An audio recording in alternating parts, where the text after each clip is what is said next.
Heather Akou. She is professor of.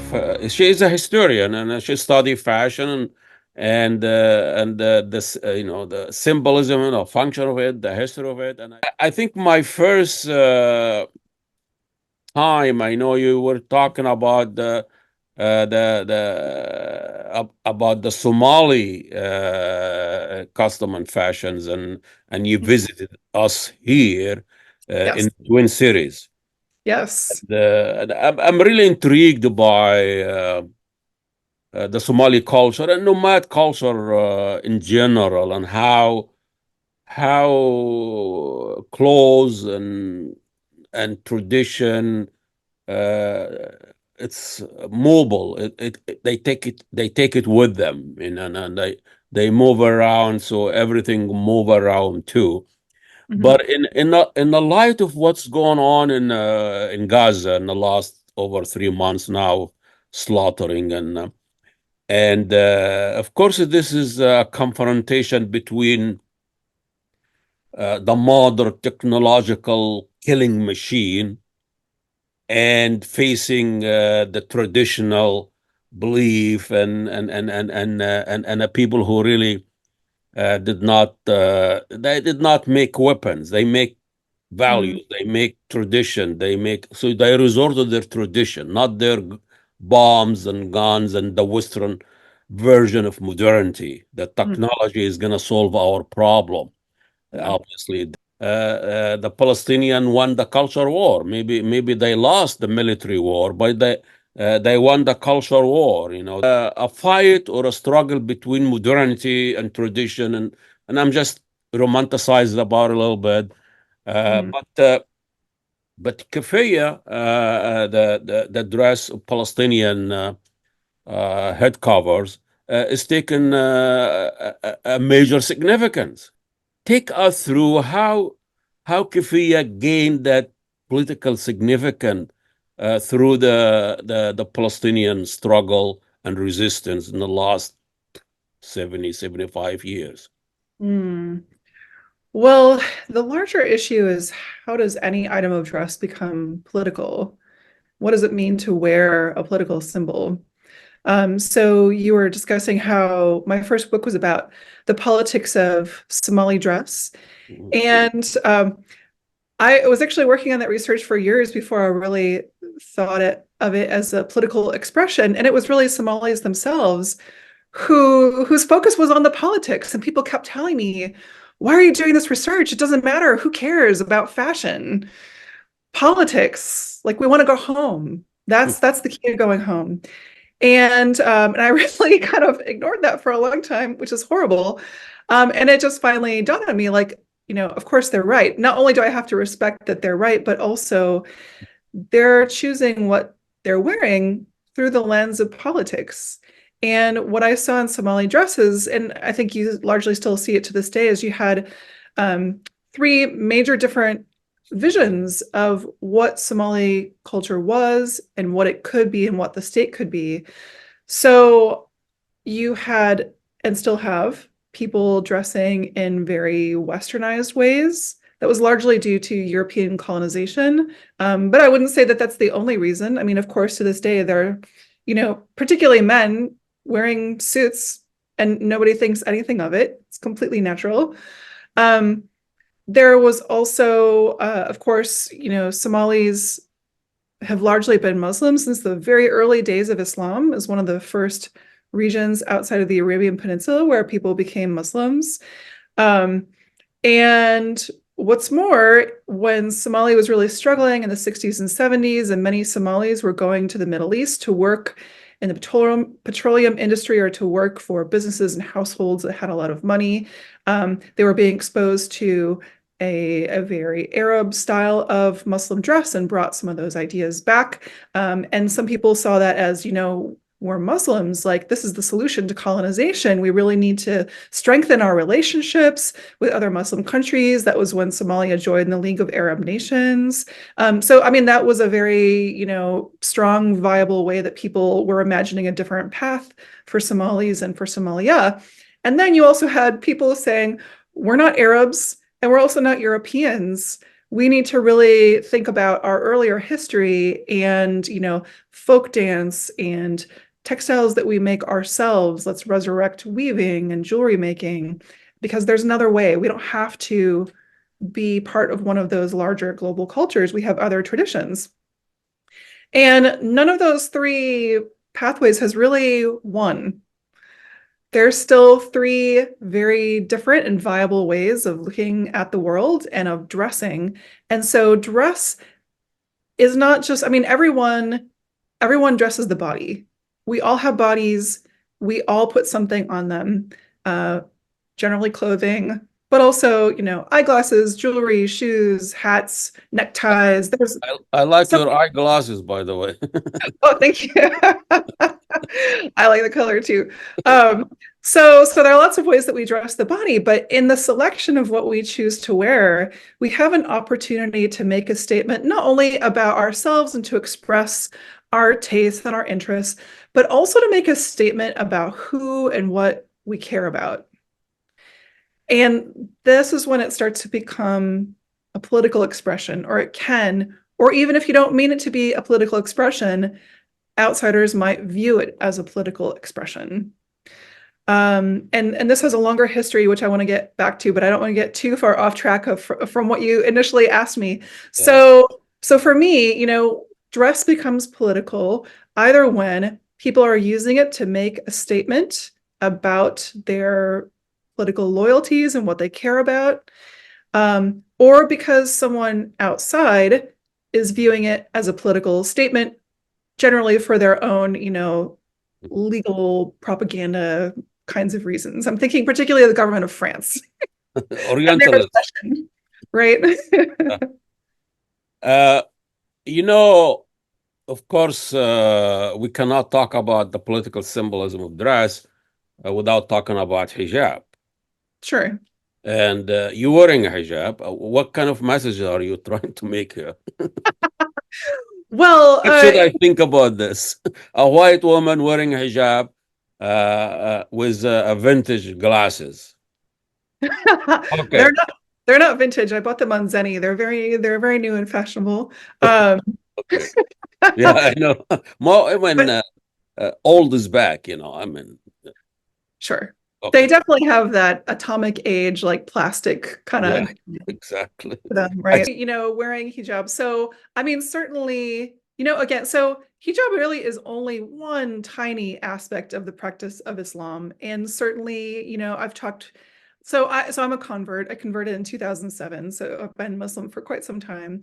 And I certainly have encountered people, and I think rightly so, who are like, this is a very minor part of being Muslim. It doesn't really mean much. Who cares? Like, Yeah, yeah. and then the perspective becomes either wear whatever you want to, or it doesn't matter, and why don't you just wear the thing and look and behave in this particular way, And move uh, on. and move on, right? Yeah. It's not that it's not something that people generally want to have some kind of deep theological discussion about, because there are lots of other actually very important issues to discuss. I mean, wastefulness, uh, you know, your own practice, and you're developing your sense of self-discipline and trust and what happens to us Well, after. a lot of Muslims don't wear hijab, but the thing Right, I think hijab was making an issue by the West, and as a symbol of oppression, and every time they want to invade country, they said we want to go and liberate Muslim women, so they won't right, wear hijab anymore. No, I right, mean it is, yeah. I think you're right. In hijab, it's becoming, very much a symbol of a personal choice, and sure. a symbol of modesty, more than a symbol of Islamic theology, Mhm, as you alluded to. sure. Yeah, well, let's move from hijab to kafiyah. Oh, okay. Actually, I What's have a our couple more national a thoughts, if you national don't mind. question? Yeah, I wanted to say quickly, I mean, I also completely recognize that wearing a hijab is not just a personal choice. It is also a symbol of what I care about, and not just religion, but also how I see myself as an American, but also someone who is Muslim and my place in this world and then, the life after this. That's your choice. I mean, that's what I mean by that. You It make is, but the choice yourself. yeah. But it's also read by others as a political symbol. Yeah, And it's easy to chafe against that. of course. Anyway, so okay, so Keffiyeh. So there's a longer trajectory here in terms of how any kind of Islamic dress has become a political symbol. So, and I actually want to take this back to the court of Peter the Great in Russia in the 18th century. Whoa. So, right, very quickly, sorry for this Yeah. kind of No, that's historical. fine. I'm all for what they now they call it the glitch. You're going straight. I'm not fond of linear culture or linear thinking. I need glitches. I need turn, and that's why when I go to Egypt, I go to the small quarter of Cairo. That Hmm. nothing is straight. Everything is curve and turn, and you have to really interact with the topography and environment. You cannot straighten everything predictable and simple. No, these things you really have to pay attention. You walk around, there's so many shops, so many dogs and people and products and all that mix create the smell, the sound, and that's what represent that culture, and nobody can invade that. The state cannot come and invade that area because Yeah. nothing's linear, nothing's straight. Yes. Not they Well, cannot yeah. come and find you. People can hide behind the corner. So this Yeah, is that's what I all, yeah. yeah. I mean, I love what you were just saying there because the idea that something can be and should be linear and easy is a very Western perspective Modern, yeah, modern. and very modern That's what perspective. modernity is all about: strict, predictable, recorded.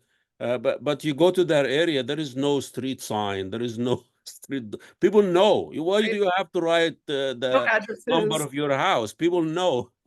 They know. They know. Even the door.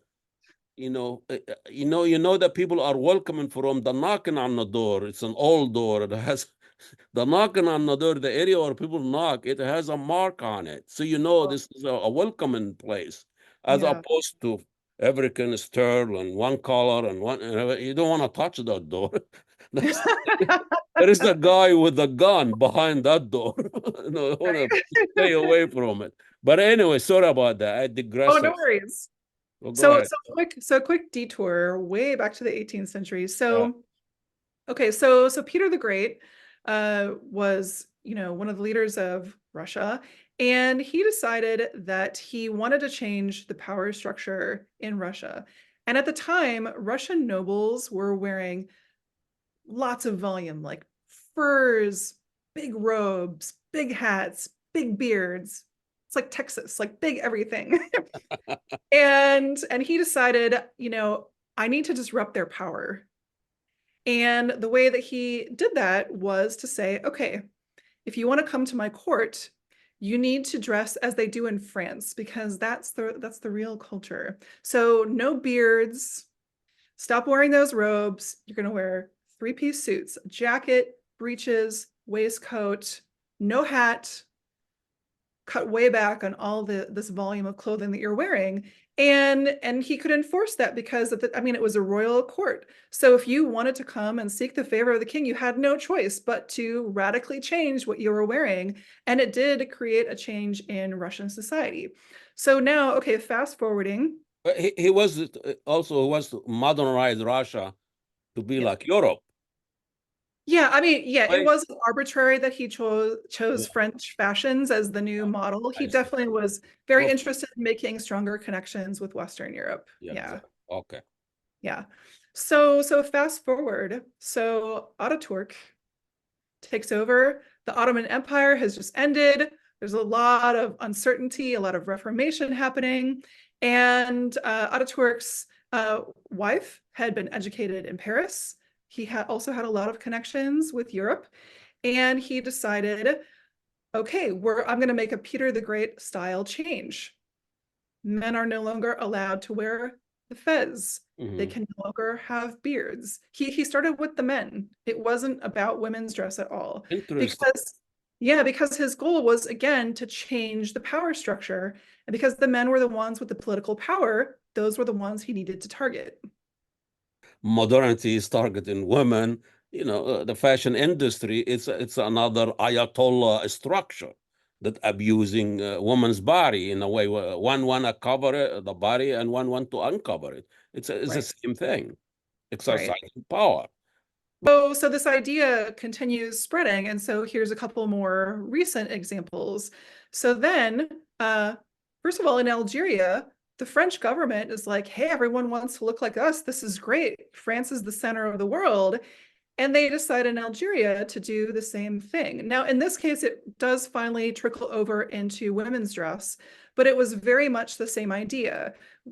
And of course, Algeria also did kill a lot of people. That was another genocide, but they also said, okay, well, we're also going to disrupt the culture. And the way we do that is by forcing women to change their style of dress. Women took this opportunity they would pretend to go along, and then secretly in their handbag, they have, a gun, or they're carrying messages to revolutionaries who are trying to overthrow the French. So they went along with what the French were doing, but not because they had really changed. The French had not changed their hearts and minds. Mm. It was just, I mean, they were forced to, and they thought, okay, well, yeah, sure, we'll dress up in the way you expect and we'll flirt with you, but it's not because we want to be with you. So the same time period, in what is now Iran, the Shah also implemented the same kinds of reforms, and he started with men's dress. So no more shalvar and kameez, no more turbans. Men must wear Western style suits. Then he moved on to women's dress. No more chador. Uh, Women must be educated. And of course, people resisted. Now, I will say the regulations of women's dress came later, and they were not in effect for very long. They were only in effect for a couple of years. But of course, this was also very disruptive because on one hand, you had some women who were very eager to change the style and get educated and participate in public life in ways that they had not had access to before. And conversely, you also had women who were terrified, who didn't want to leave their houses. They didn't want to be seen out in public like that. They felt like it was a mortal threat to everything they cared about. And so it was extremely disruptive in Iranian society. But it's the same kind of idea. You change the power structure by forcing people to change how they're dressing. And even if it doesn't immediately change their hearts and minds, I mean, sometimes it sticks. It definitely creates a more complicated, divisive situation. Well, this is really interesting because even uh, people, they always look at they don't look at that political power structure that the people in elites they want to impose it on women or men. They Right. always blame Islam or religion. I mean, Islam is oppressive because look at how the Saudis women wear or the Iranian women. They don't look at the political aspect of it. The fashion industry Mm, my appeal is doing the opposite, giving women freedom. mm, Really, the freedom that is defined by the fashion industry. mhm, The your waist, the zero size, mm, the beauty mystique. This is right. all more oppressive than Sharia. Well, it's also a very superficial kind of freedom. The people in power define the political meaning of clothing or changing it. And Mhm, it is not religion, it is not a tradition or it's just how the political structure works.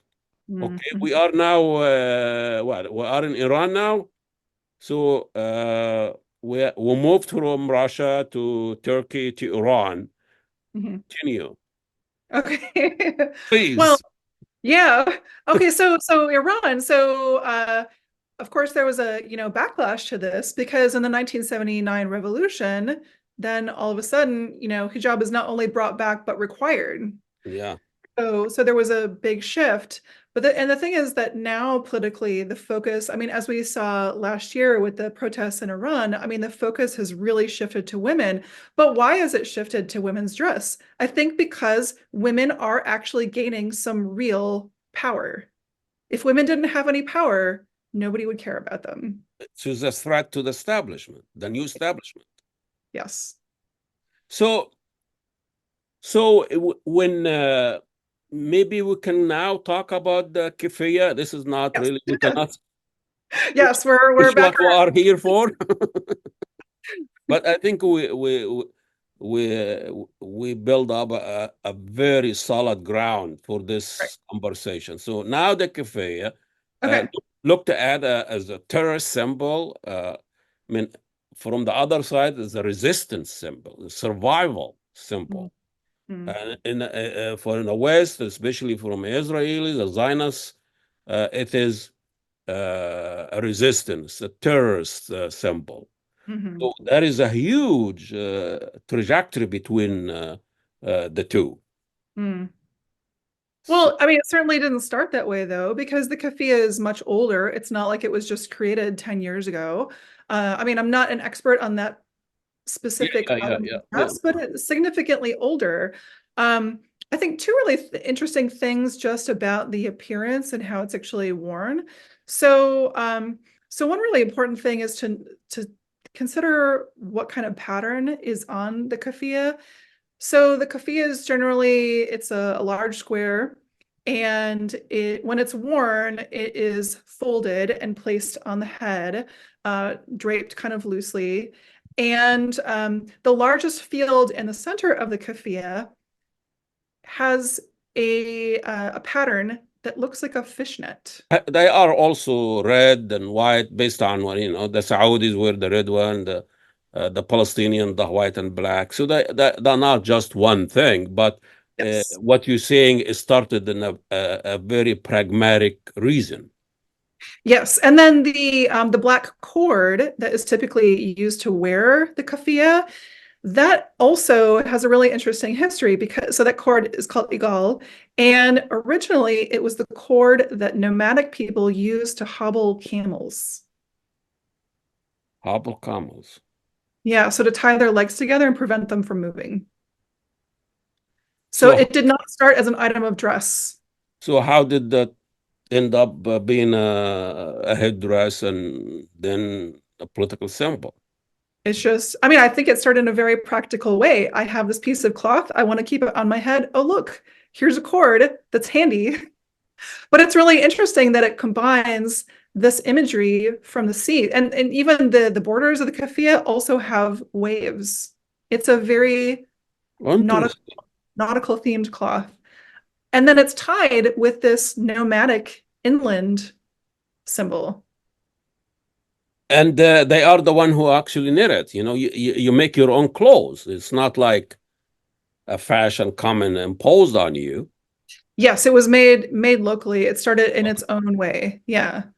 Of course, as with many things, I don't know exactly when this started. I'm guessing probably 80s, 90s, just because that's when a lot of, I know in West Africa, for example, a lot of cloth was starting to be printed in India and China instead. So I'm guessing that's the kind of timeline. But a lot of that production did move to other countries where the cloth could be produced much cheaper and faster.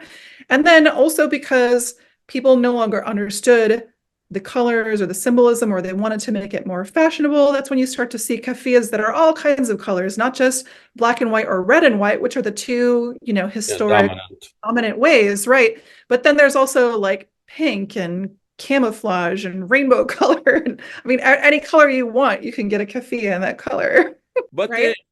this is a great, really great background. I've been enlightened here, and also the role of Yasser Arafat Yes. that makes a keffiyeh very visible to the world because he was wearing it everywhere he goes, and he makes sure when he's meeting Western, when he's in Europe, was in everywhere, when he comes to Israel, he wears this keffiyeh and he really popularized it as a symbol of resistance and a symbol of Palestinian. Yes. And even to add to that, I think you interviewed Fagay Shirazi, and she's the one who pointed this out to me, is that when Yasser Arafat wore his keffiyeh, he folded it in such a way that the folds formed a kind of rough map of Palestine. Oh, really? I didn't know that. I was wonder always have he has it right here on the Yeah. outside. That is amazing. Amazing story. Everything has a story. Even a piece, an article of clothes has a story, has a history. And the Mhm. problem is we are so intellectually lazy. Has a story. Even a piece, an article of clothes has a story, has a history. And the Mhm. problem is we are so intellectually lazy. Great to have you here, Professor Akou, and I think we're gonna talk again because this is an amazing thing. This is what we need to be talking about: people's life, people's history, people's clothes, people, and talk about it in a such way that we need to understand, not control people. The West missionaries, they go and study these things not for the interest of history and create an anthropology, but so they Right. send it back to their military so they can control the population in Africa and Asia and all of that. But we are doing all of this for the sake of Allah. Inshallah. And of, anthropology as a colonial studies to Uh, go, yes, learn to speak the language and understand the symbolism so that you can break it and find, control people. I don't want to break anything. Leave it alone. Yeah. Nothing wrong with that. Thank you so much, Professor Heather Akou. She is in Indiana University. How things over there? Are people enlightening? Do they engage with you when you talk about these things? Oh, absolutely. The students? Yeah, I mean, for all the strangeness of Indiana as a state, and I mean, I'm sure you've heard about things that have happened at IU recently, like the cancellation of the Samia Halabi exhibit. It is a very strange and fraught time, but I mean, on a personal level, I have many wonderful connections. I feel at home here. Um, yeah, there are plenty of people who want to learn and understand and really do care. What a concept. Right. Well, thank you. Good luck with this shooting, and we'll be meeting again. And